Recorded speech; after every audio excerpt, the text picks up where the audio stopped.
আজকে আসছে 9000 litre diesel, 9000 litre octane আসছে। তো ভোগান্তি আসলে কবে শেষ হবে সেটা কেউই বলতে পারবে না। আর আমাদের এখানে ভোগান্তি যতটুকু হচ্ছে, আমরা অলমোস্ট 80% করে তেল পাচ্ছি পূর্বের তুলনায়।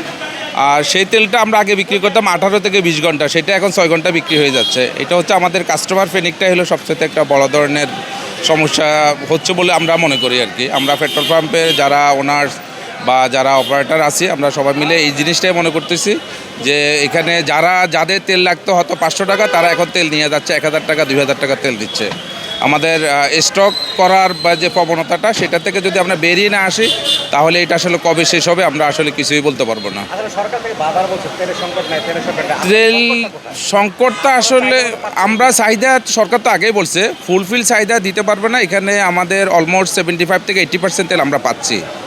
তো এই তেল তো আমরা বললাম যে আমি 18 থেকে 20 ঘন্টা এই তেল বিক্রি করতাম। আগে 24 আওয়ার্স আমার পেট্রোল পাম্প চালু ছিল, এখন আমরা সেরকম না। এখন 6 থেকে 7 ঘন্টার মধ্যে আমাদেরকে ফুল তেল বিক্রি করে দিতে হয়।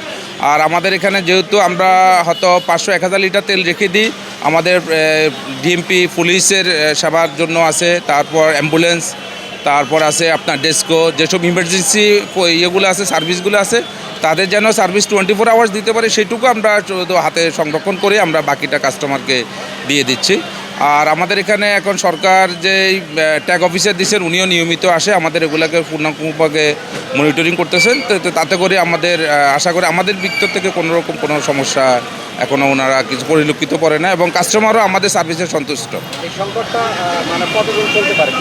কতদিন, যেহেতু গতকালকের একটা বিষয় নিয়ে আমরা হয়তো চিন্তা করছিলাম যে ইরান এবং আমেরিকার যে প্রতিনিধি দল পাকিস্তানে বসে সমাধান করাতে, এখন কিছুটা আমরা শুনতে পারছি যে সমাধান আসলে কিছু হয়নি। তার মানে এটা আরেকটু হয়তো লম্বা সময় পর্যন্ত দীর্ঘায়িত হবে। তো আশা করছি আমাদের মানসিক পরিবর্তন হলে এই যে সংকটটা আছে, সংকটটা 50% নিরসন হবে। আমাদের আসলে স্বাভাবিক, আমাদের যারা ইউজার আছে, আমাদের মানসিক পরিবর্তনটা আগে এখানে আনতে হবে, এটাই আমি ব্যক্তিগতভাবে মনে করি।